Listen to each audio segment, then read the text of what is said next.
নজর রাখতেই হবে গোলমালের সূত্রপাত ইলেকশন কমিশনে স্মারকলিপি দেওয়ার দিন গত শুক্রবার ৪ এপ্রিল তৃণমূল সাংসদরা গিয়েছিলেন আর সেই স্মারকলিপিতে ওই মহিলা সাংসদদের নাম ছিল না কেন এই প্রশ্নে তিনি চিৎকার শুরু করেন বলে কল্যাণের অভিযোগ। এমনকি বিএসএফ জওয়ানদের ডেকে গ্রেফতারের হুমকি দেওয়া হয় বলেও অভিযোগ। আমাদের একজন মহিলা এমপি বলছে আমার নাম নেই কেন, আমাকে দিয়ে সিগনেচার কালেক্ট করা হয়নি কেন। দেন সি শাউটেড যে ডেলিভারিটলি আমাকে সিগনেচার করে না। I want don't quarrel you, আমার সঙ্গে ঝগড়া করো না। Then she was shouting at a top level, I was also shouting. In the meantime সে ভদ্রমহিলা দৌড়ে চলে গেলেন বিএসএফ কে গিয়ে বলছে অ্যারেস্ট মাই এমপি, অ্যারেস্ট। ভাই আমি 40 বছর রাজনীতি করছি, আমি শুধু আদানি আর মোদির বিরুদ্ধে লড়ি না, আমি সবাইকার বিরুদ্ধে লড়ি। সেই মহিলার কোনো ইস্যু নেই মহিলা এমপি, একটি আদানি আর একটা নরেন্দ্র মোদী। অন্য বিজেপির কোনো নেতাকে চ্যালেঞ্জ করে না, পশ্চিমবাংলার কোনো নেতা সম্বন্ধে কিছু বলে না। আমার মতো একজন লোককে বলছি জেলে ঢোকাও, বলেছে অশালীন শব্দ ব্যবহার, এটা মিথ্যে কথা সম্পূর্ণ। আমাদেরই একজন এমপি যে বাইরে থেকে এসছে, আমাদের প্রদেশের নয়, সেই বাইরের প্রদেশের এমপি সেই ভিডিওটা করে বাজারে ছেড়ে দিয়েছে। এবং এই যে মহিলা এমপি, এই মহিলা এমপি গত কিছুদিন আগে আমাকে ছোট লোক বলেছে ইন দি পার্লামেন্ট ইটসেলফ। এবং যে চিঠি ইলেকশন কমিশনে যে চিঠি পড়েছে তাদের সেই এমপি সই নেই। সেদিনকে জানিয়েছি, ডিরেক্ট জানিয়েছি, সুবিধা জানিয়েছি, সুবিধাকেও আমি জানিয়েছি। দল যদি বলবে ছেড়ে দিয়ে চলে যাবো, কিন্তু এইসব অসংখ্য মহিলা এমপিকে সহ্য করবো না। There is limit of the things. পার্টিকে লজ্জায় ফেলেছে। গত শুক্রবার ৪ এপ্রিল তৃণমূল সাংসদরা গিয়েছিলেন ইলেকশন কমিশনে আর সেই স্মারকলিপিতে ওই মহিলা সাংসদের নাম কেন ছিল না এই প্রশ্নে তিনি চিৎকার শুরু করেন বলে কল্যাণের অভিযোগ। এমনকি বিএসএফ জওয়ানদের ডেকে গ্রেফতারের হুমকি দেওয়া হয় বলেও অভিযোগ।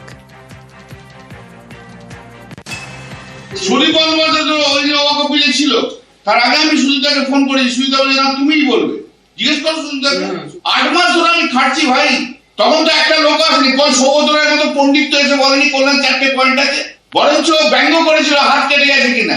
সৌগতরায় ওই রকম ধরনের লোক, দিদি যা বলেছে সেই অনুযায়ী আমি বলেছি। দলের ভাবমূর্তি অনেক কারণে নষ্ট হয়, সৌগতরায়ের জন্য তো নষ্ট হয়েছে। নারোয়ার টাকা খাওয়ার জন্য সৌগতরায়ের জন্য নষ্ট হয়নি। যারা ওই মহিলা এমপির জন্য বড্ড দরদ, সেই যে আমাকে যে অ্যারেস্ট করাতে বলছিল সেটা ঠিক করেছে তো। সৌগতরায়ের ক্যারেক্টারটাই হচ্ছে এর পিছনে লাগা, ওর পিছনে লাগা। প্রিয়রঞ্জন দাসমুন্সির লোক ছিল এরা। এরা মমতা ব্যানার্জিকে গালাগাল দিলে এদের গায়ে লাগে না, এখন এই প্রিয়রায় গালাগাল দেওয়া ওর গায়ে লাগবে সৌগত রায়।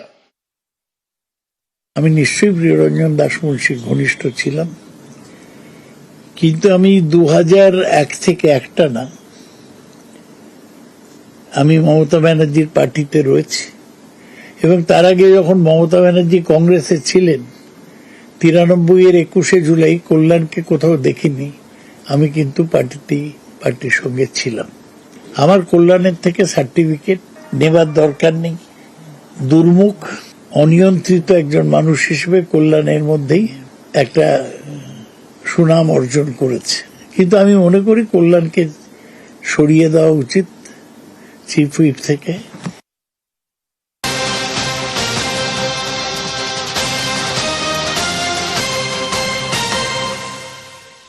পরিচালকের গাড়ির ধাক্কায় মৃত্যুতে বিতর্ক। ঠাকুরপুকুরে মত্ত অবস্থায় গাড়ি দুর্ঘটনা, গাড়ির ধাক্কায় আহত 8, মৃত 1 আর রাতভর মদ্যপানের পর গাড়ি চালান পরিচালক। এই মুহূর্তে সিসি ক্যামেরা ফুটেজ দেখাচ্ছে নিউজ 18 বাংলায়। সিসি ক্যামেরা ফুটেজ দেখছেন। রবিবার সকালে বেপরোয়া গাড়ি চালিয়ে দুর্ঘটনা, আর সেই দুর্ঘটনায় মৃত্যু হয়েছে একজনের, আহত 8 জন। আর সিসি ক্যামেরা ফুটেজ আপনাদের এই মুহূর্তে দেখাচ্ছি।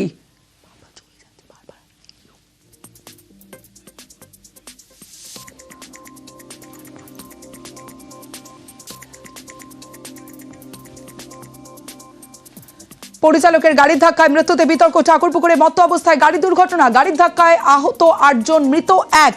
রাতভর মদ্যপানের পর গাড়ি চালান পরিচালক।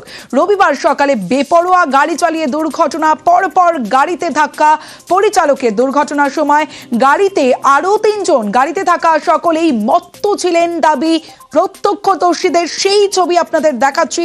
ঠাকুরপুকুরে দুর্ঘটনায় গ্রেফতার করা হয়েছে পরিচালককে। ঘটনার মুহূর্তের ছবি নিউজ 18 বাংলা। এবং 2 মহিলা ছিলেন এবং তাদের যখন প্রিজন ভ্যানে তোলা হচ্ছে ঠিক সেই সময়ের ছবিটা দেখুন। মত্ত অবস্থায় ছিলেন আর ঠিক এভাবেই প্রিজন ভ্যানে যখন তোলা হচ্ছে আবার পড়ে গেলেন মাটিতে।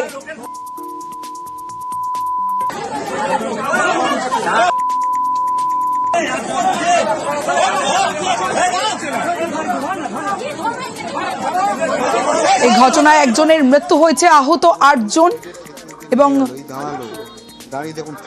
আমিনুর রহমানের মৃত্যু হয়েছে। নিহত আমিনুর রহমান। একদিকে সিসি ক্যামেরা ফুটেজ, গাড়ির ধাক্কায় মৃত 1, আহত 8 জন। বাজারের ভিতরে এত ভিড়, কিভাবে গেছে, কত লোকের ক্ষতি করেছে, প্লিজ শেয়ার করুন এটা সবাই মিলে। পুরো ফুল ওই দিক দিয়ে আমার মামাকে অ্যাক্সিডেন্ট করতে করতে আসছে, করে মামা ওখানে পড়েছিল। লাস্ট এখানটায় এত গতিতে ছিল, প্রায় 70-80-তে গতিতে ছিল। একটা স্কুটি ছিল, দিয়ে স্কুটিটায় ঢুকে যেতে গাড়িটা আটকে যায়, নাহলে গাড়ির স্পিডটা আরো 4-5 জন যেত। ছেলে গত সপ্তাহে বিয়ে মিষ্টির অর্ডার দিতে যাচ্ছিল, গাড়িতে 4 জন ছিল, 2টো লেডিস আর 2টো ড্রাইভার পালিয়ে গেছে। যে একজন ছিল সেলিব্রিটি লোক, তাই ধরা পড়েছে। এত নেশা করেছিল সে, মানে দাঁড়াতে পারছে না, গাড়িতে উঠতে পারছে না। গাড়ির মধ্যে মদের বোতল ছিল, তারপর গেঁয়া ছিল।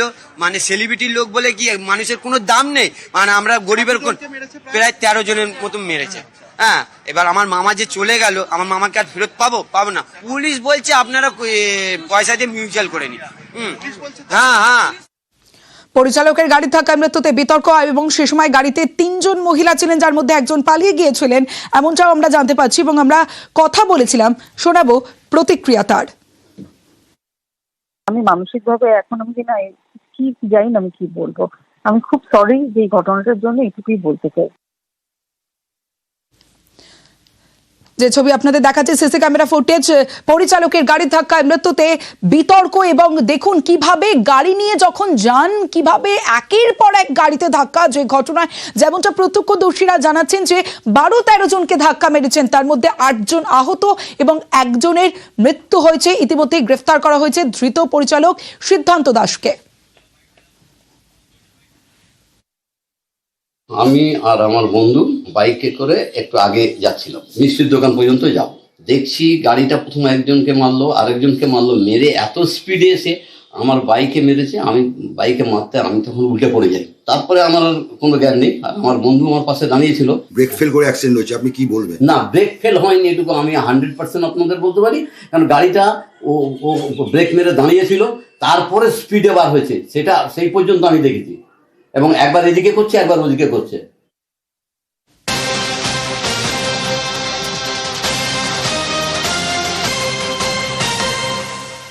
এবার খদের পাতুলিয়ার দিকে নজর রাখবো। মহিলাকে গণধর্ষণে গ্রেফতার করা হয়েছে 4 জনকে। মহিলার পরিবারকে হুমকিরও দেওয়ার অভিযোগ, রীতিমতো চাঞ্চল্য। সুবীর রয়েছে আমার সঙ্গে, আরো বিস্তারিত জানাবে সুবীর।